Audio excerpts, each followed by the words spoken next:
If you are watching this, it means I could not stop him. This war started because of me. I made a big mistake by taking a dragon into my home. Everything started in the middle of the night with a dull knock on the door. I walked to the door and looked through the peephole. Hello? There was no one in the hallway. Is someone there? On the doorstep stood a heavy metal box. What is this? No address, no sender name. There was only one message: do not open. Curiosity was stronger than common sense. I dragged it inside. The box was very heavy and cold to the touch. Suddenly, something moved inside. I understood that someone was alive in there. My hands were shaking when I opened the locks. I did not know what to expect. I lifted the lid. A strange blue creature with huge ears looked at me. He did not attack or growl. He just studied me with a sharp glance. I slowly moved back to the wall and sat down. The main thing was not to make sudden movements. In the morning, the main question came: what do space aliens even eat? I offered him an apple. He smelled it and threw it away with disgust. Pizza did not work either. He spit it out like it was cardboard. And then I made a huge mistake. I left a strong black coffee on the table. He drank it all at once. In 1 second, his eyes became wide and his fur stood up. He got incredible energy. He started running around the apartment like a storm. But the most scary thing was his strength. He lifted a heavy wooden table with one paw without effort. The table broke into pieces. I understood that this creature was very dangerous. I tried to set rules. I spoke in a strict tone and told him to stop. He seemed to understand and even tried to fix everything, but he only made it worse. The next morning, the living room was completely different. He built a strange nest from furniture. This construction broke the laws of physics. These were clearly instincts from another planet. He woke up and slowly crawled on the wall. Gravity meant nothing to him. More and more often, he looked at the window. The apartment was becoming too small for him. He easily understood how the door lock worked. I decided to take a risk. We went outside late at night so no one would see us. The streets were completely empty. It seemed he enjoyed the freedom and the cool night air. Suddenly, he jumped to the top of a street lamp. It was very high. I waved my hands in panic and whispered for him to come down. Suddenly, a huge garbage truck came from the corner. There was a loud brake sound. The noise scared him a lot. He ran away fast and went back home. I found him under the sofa. He was shaking and covering his ears with his paws. This world was too loud for him. The next few weeks were surprisingly calm. I almost believed we could live normally. He behaved perfectly. No destruction, no attempts to escape. But one evening, everything changed. He suddenly froze and looked at an empty wall. Strange antennas appeared from his head. He was receiving some distant signal. He started walking nervously around the room. The apartment became a cage again. Before I could say anything, he broke the window and jumped into the night. I understood. He did not run away from fear. He went towards something that called him. I had to find him before something terrible happened. I ran after him. Suddenly, my phone vibrated with an emergency message. In the city center, there was chaos. In the video, I saw broken cars and a giant red alien. It was not my deadly matter. The red monster destroyed everything in his way, and I understood who my friend went to fight. The closer I got, the fewer people I saw, only smoke and broken cars. Suddenly, a police car flew in the air like a toy. The battle had already started. Through the smoke, I saw him, a giant red monster destroying everything.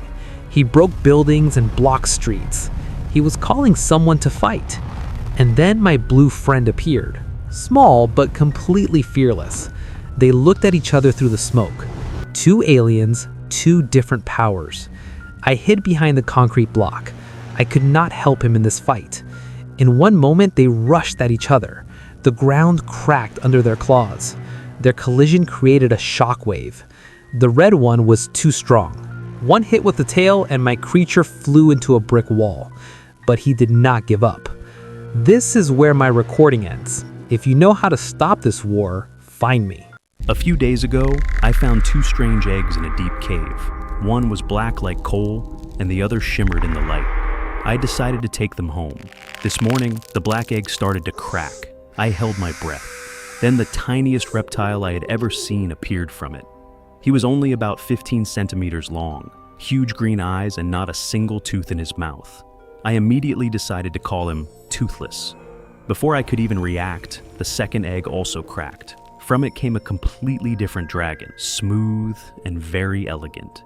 They looked at each other like yin and yang. I called her the Light Fury. Now I had two dragons, and I had no idea what to do next. First, I needed to feed them. The White Fury was not picky.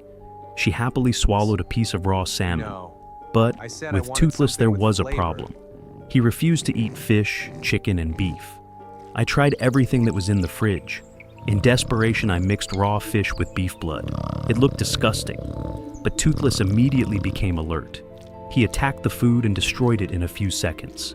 The feeding problem was solved. Now they needed a home. After a big meal, they both fell asleep instantly. They curled up together, completing each other. It was incredibly cute. While they were sleeping, I decided to build them a temporary enclosure. Soil, branches, a heating lamp, and some decorations.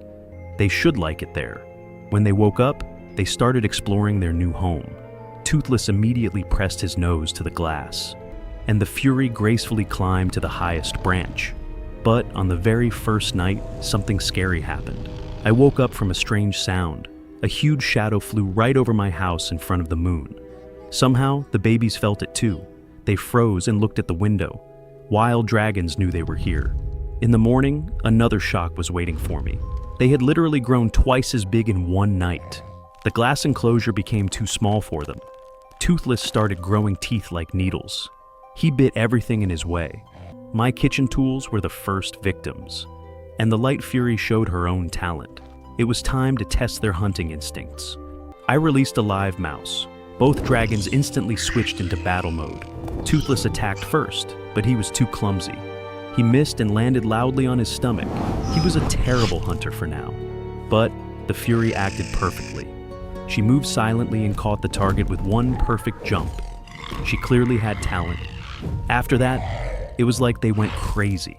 They started hunting everything in the house. Shoes, shadows on the walls, furniture. Everything was destroyed. Keeping them in the house became impossible. I spent the whole day building a training camp in the backyard, an obstacle course, and a place to sleep. When I let them outside, they froze. They felt fresh wind and grass under their paws for the first time. This was their new territory. Toothless immediately climbed the highest platform. He liked being high, but he still could not fly. He tried to jump, hoping to open his wings, but gravity was stronger. He fell face first into the grass. The Fury followed his example, but she did it differently. She caught the air and glided down smoothly. Toothless watched her with a little jealousy. We were celebrating this success when suddenly we heard it. A terrifying roar came from the forest. All the muscles in the babies' bodies became tense. A giant red dragon landed right on our fence. The monstrous nightmare. Liquid fire was dripping from his mouth. The Light Fury stood next to Toothless. A bright white glow started forming in her mouth. They were ready to fight together. The red dragon probably decided the fight was not worth it. He snorted fire and flew back to the mountains. But I understood the main thing. Wild dragons knew about us. It was clear they could not hide in the backyard forever, especially because they were growing incredibly fast. Today we moved to a new level. I put them in a trailer and drove far outside the city. It was time to teach them to fly for real. I opened the lock. They carefully pushed their heads out and smelled the wind. Then they jumped to freedom. As soon as they understood there were no limits, they ran forward. They ran as fast as they could. It was pure joy. To help them, I started running across the field with my arms open. I tried to show them the right rhythm, and it worked. Suddenly, Toothless caught the wind. His wings opened wide. His paws lifted from the ground. The Fury rose into the air after him. They climbed higher and higher, moving their powerful wings. They were flying, not gliding, but truly flying. They made a circle above the whole valley. A black and a white shape danced together against the clouds. It was the best moment of my life. But our joy did not last long. The same roar sounded again, and a whole flock of wild dragons came out of the clouds. They came for us. The wild dragons dived straight at me. I shouted to Toothless. He dived down instantly, grabbed my jacket, and lifted me into the air. We returned home alive, but I understood one thing. If they want to survive in this world, they must become warriors. We started training. First, we tested their speed. I placed flags. They rushed past with a speed of more than 100 kilometers per hour, leaving only wind behind them. Then I decided to test if they could carry weight in flight. I made a special leather saddle for Toothless. It was time to test it. I climbed on his back and we flew into the sky. This feeling cannot be described with words. The Light Fury flew next to us like a loyal partner. Then it was time to test the battle accuracy. I set moving targets. They had to hit them while flying. That was when Toothless discovered his main ability. His throat started glowing with bright purple light. Then they fired together. Purple and white plasma joined into one. There was an explosion so strong that it almost knocked me down. To let them rest, we went to the coast. They had never seen so much water before. It was a completely new world for them. Without fear, they jumped into the waves. It turned out that Night Furies are excellent swimmers. They moved in the water as easily as in the sky. Underwater, they were graceful like dolphins. We spent a whole hour near the reef. They even tried to make friends with a sea turtle. These were the most peaceful minutes in the last weeks. But in the world of dragons, peace never lasts long. Danger is always near. The water exploded. A Scaldron appeared, a huge sea dragon 3 times bigger than Toothless, and he was clearly not friendly.